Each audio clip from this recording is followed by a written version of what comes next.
म्हणजे प्रत्येक गोष्टीवरती टॅक्स भरायचा. तुम्ही घर घ्या, गाडी घ्या, काही घ्या, तुम्हाला टॅक्स तर पे करायचा आहे. टॅक्स आणि डेथ ह्याला ना सॉल्युशन नाही आहे. Basically this is the part and parcel of our life.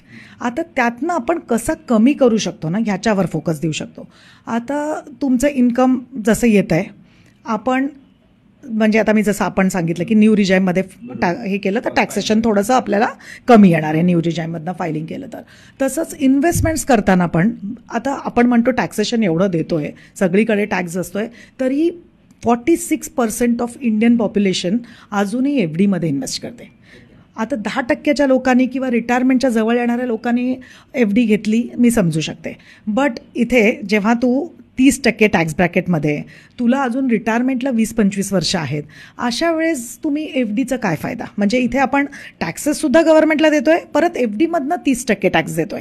मग अशा वेळेस जेव्हा दुसरे काही पर्याय असतात, जसे इक्विटी फंड्स झाले किंवा स्टॉक्स झाले, जिथे आपल्याला कमी टॅक्सेशन येतं आहे आणि रिटर्न्स मिळण्याचे पण चान्सेस आहेत, कारण का आपल्याला इन्फ्लेशन पण काउंटर करायचं आहे, तर मग अशा प्रोडक्ट्सकडे लोकांनी वळलेलं बरं.